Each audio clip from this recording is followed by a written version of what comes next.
झारखंड आंदोलन के अग्रणी नेता शिबू सोरेन का जन्म कब हुआ? ऑप्शन देखिए 1946 ईस्वी, 1942 ईस्वी, 1945 ईस्वी, 1948 ईस्वी। इसका करेक्ट आंसर क्या होगा? 1942। शिबू सोरेन का जन्म कब हुआ? तो 1942 ईस्वी को।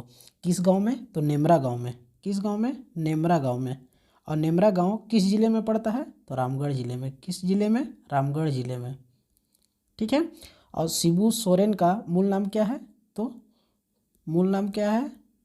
शिवचरण लाल महतो। क्या है? शिवचरण लाल महतो।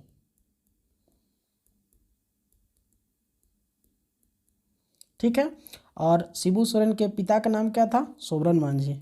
पिता का नाम क्या है? सोबरन मांझी।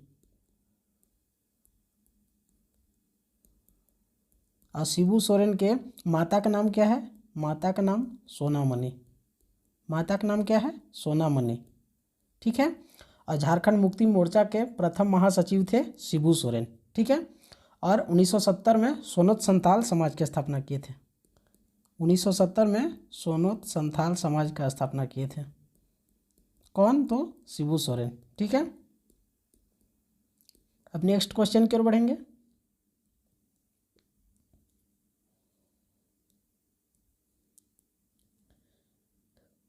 झारखंड के किस मंदिर में हिमाचल के ज्वालाजी मंदिर से लाकर अखंड ज्योति स्थापित करने की मान्यता है? ऑप्शन देखिए शक्ति मंदिर, छिन्नमस्तिका मंदिर, भद्रकाली मंदिर और उग्रतारा मंदिर। इसका करेक्ट आंसर क्या होगा? शक्ति मंदिर। किस मंदिर में हिमाचल के ज्वालाजी मंदिर से लाकर अखंड ज्योति स्थापित करने की मान्यता है? तो शक्ति मंदिर में। शक्ति मंदिर कहाँ है? तो धनबाद में। कहाँ है? धनबाद जिले में। ठीक है। और छिन्नमस्तिका मंदिर कहाँ है? रामगढ़ जिले में। रामगढ़ जिले में। ठीक है। भद्रकाली मंदिर कहाँ है? तो चतरा जिले में। किस जिले में? चतरा जिले में। और उग्रतारा मंदिर किस जिले में है? तो लातेहार जिले में। ठीक है। अब नेक्स्ट क्वेश्चन की ओर बढ़ेंगे। सिमडेगा जिले के साथ निम्न में से किस राज्य की सीमाएं स्पर्श करती है? ऑप्शन देखिए उड़ीसा, छत्तीसगढ़, बिहार और उड़ीसा दोनों, उड़ीसा और छत्तीसगढ़ दोनों। इसका करेक्ट आंसर क्या होगा? उड़ीसा और छत्तीसगढ़, यही दोनों सिमडेगा जिले से अपनी सीमा को साझा करते हैं। ठीक है। अब नेक्स्ट क्वेश्चन की ओर बढ़ेंगे।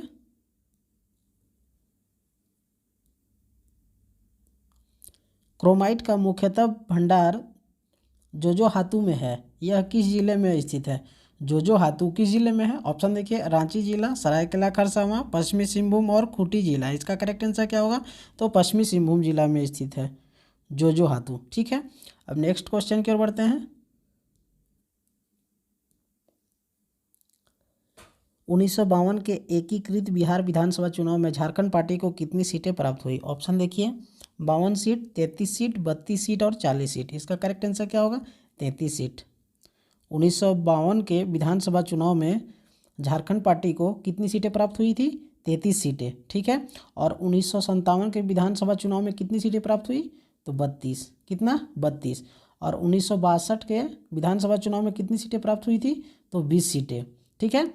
और उस समय झारखंड पार्टी का चुनाव चिन्ह क्या था? तो मुर्गा छाप। कौन सा छाप था? मुर्गा छाप। ठीक है। अब नेक्स्ट क्वेश्चन की ओर बढ़ेंगे। डोम्बारी बुरु किस आंदोलन से संबंधित है? ऑप्शन देखिए ताना भगत आंदोलन, हो विद्रोह, संथाल हुल और बिरसा उल गुलान। इसका करेक्ट आंसर क्या होगा? बिरसा उल गुलान। ठीक है। और बिरसा उल गुलान कब हुआ? 1895 से 1900।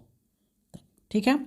और संथाल हुल किसको बोला जाता है? तो संथाल विद्रोह को बोला जाता है। तो संथाल हुल कब हुआ था? 1855-56 में। कब हुआ? 1855-56 में। किसके नेतृत्व में? सिद्धू कान्हू के नेतृत्व में। ठीक है। और हो विद्रोह कब हुआ? तो 1820-21 में। कब हुआ? 1820-21 में। ठीक है। और ताना भगत आंदोलन कब हुआ? 1914 ईस्वी में। ठीक है। अब नेक्स्ट क्वेश्चन की ओर बढ़ेंगे।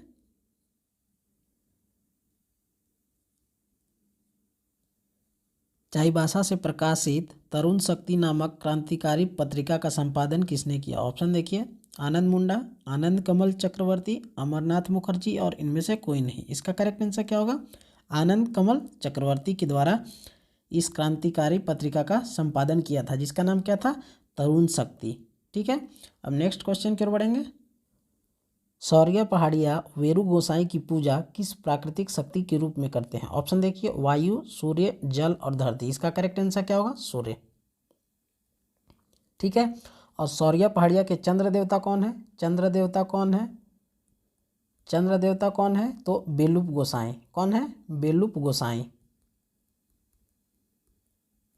ठीक है। और शौर्य पहाड़िया के ग्राम देवता कौन है? ग्राम देवता कौन है? तो कांदो गोसाई। कांदो गोसाई जो है ग्राम देवता है। ठीक है।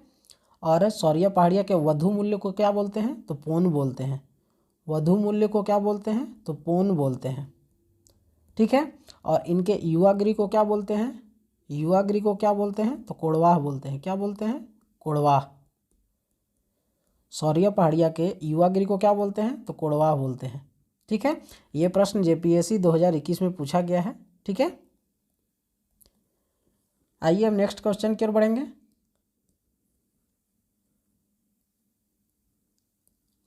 चांडी पर्व कब मनाया जाता है? ऑप्शन देखिए, माघ माह की पूर्णिमा को, बैसाख माह के अक्षय तृतीया को, चैत्र माह की शुक्ल पक्ष की तृतीया को और फागुन माह की पूर्णिमा को। इसका करेक्ट आंसर क्या होगा? तो माघ माह की पूर्णिमा को चांडी पर्व मनाया जाता है। किनके द्वारा? तो उरांव जनजाति के द्वारा। किनके द्वारा? उरांव जनजाति के द्वारा। ठीक है। और बैसाख माह के अक्षय तृतीया को कौन सा पर्व मनाया जाता है? तो मंडा पर्व मनाया जाता है। कौन सा? मंडा पर्व मनाया जाता है। ठीक है। और चैत्र माह की शुक्ल पक्ष की तृतीया को कौन सा पर्व मनाया जाता है? तो सरहुल। कौन सा? सरहुल पर्व मनाया जाता है। कब? तो चैत्र माह के शुक्ल पक्ष की तृतीया को। ठीक है। और फागुन माह की पूर्णिमा को कौन सा पर्व मनाया जाता है? तो फगुआ। कौन सा? फगुआ। अब नेक्स्ट क्वेश्चन की ओर बढ़ेंगे।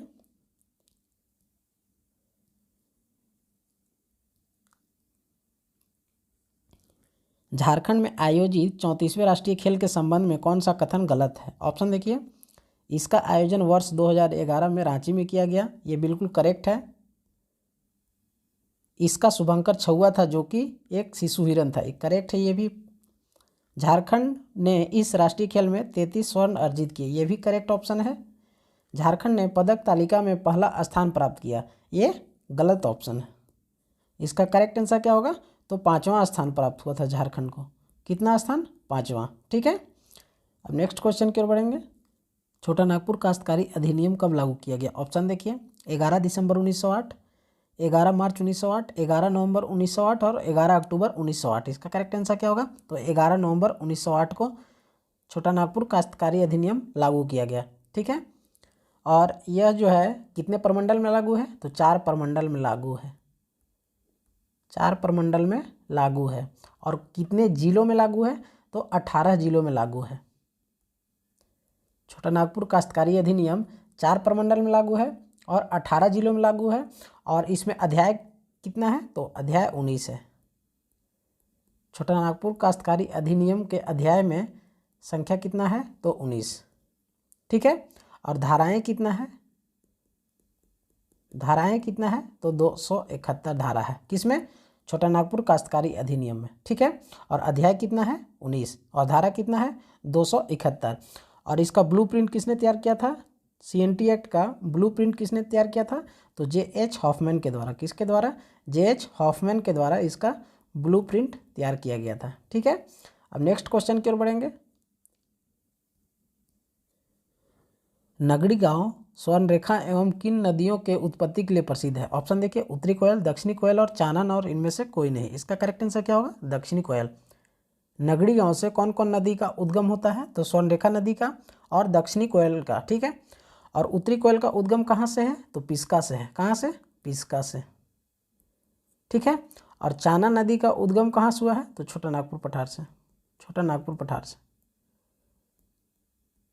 ठीक है। अब नेक्स्ट क्वेश्चन की ओर बढ़ेंगे। भारत राज्य का वन रिपोर्ट 2019 के अनुसार झारखंड में कुल वन आवरण क्षेत्र कितना है? ऑप्शन देखिए, 29.92%, 29.62%, 29.12%, 29.02%। इसका करेक्ट आंसर क्या होगा? 29.62%। ठीक है। अब नेक्स्ट क्वेश्चन की ओर बढ़ेंगे। टेल्को कंपनी किस शहर में स्थित है? ऑप्शन देखिए, जमशेदपुर, बोकारो, जसीडीह, देवघर और पलामू। इसका करेक्ट आंसर क्या होगा? तो जमशेदपुर। टेल्को कंपनी किस शहर में स्थित है? तो जमशेदपुर में। टेल्को कंपनी का स्थापना कब हुआ? तो 1948 में। कब हुआ? 1948 में टेल्को का स्थापना हुआ। ठीक है। और पलामू में कौन सा कंपनी है? तो Bihar caustic soda and chemical. Bihar caustic soda व केमिकल।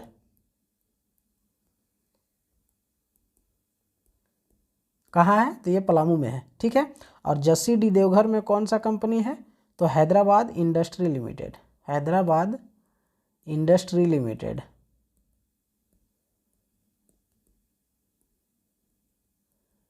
ठीक है। और बोकारो में कौन सा है? तो बोकारो इस्पात लिमिटेड। बोकारो इस्पात लिमिटेड।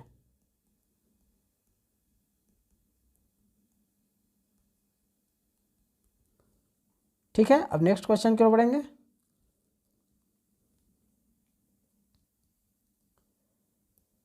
झारखंड में पे एंड प्ले योजना कब आया?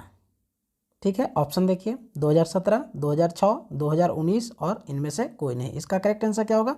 2017। पे एंड प्ले योजना कब आया? तो 2017 में आया। इसका उद्देश्य क्या था? तो राज्य में खेल कूद को प्रोत्साहित करना। राज्य में खेल कूद को प्रोत्साहित करना इसका उद्देश्य था। खेल कूद को प्रोत्साहित करना। ठीक है। और 2006 में कौन सा योजना आया था? तो खेल छात्रवृत्ति योजना। खेल छात्रवृत्ति योजना कब आया था? तो 2006 में। ठीक है। और 2019 में कौन सा योजना आया था? तो मुख्यमंत्री कृषि आशीर्वाद योजना। मुख्यमंत्री कृषि आशीर्वाद योजना कब आया था? 2019 में। इसका शुभारंभ किन के द्वारा किया गया था? तो वेंकैया नायडू के द्वारा किया गया था। किन के द्वारा? वेंकैया नायडू के द्वारा। उस समय वे उपराष्ट्रपति थे। ठीक है। तो आज का लास्ट क्वेश्चन था दोस्तों। जो भी इस चैनल में नए हो चैनल को सब्सक्राइब कर ले ताकि नेक्स्ट वीडियो का नोटिफिकेशन आपको आसानी से और लगातार मिल सके। और वीडियो को लाइक और शेयर करना ना भूलें। मिलते हैं नेक्स्ट वीडियो में।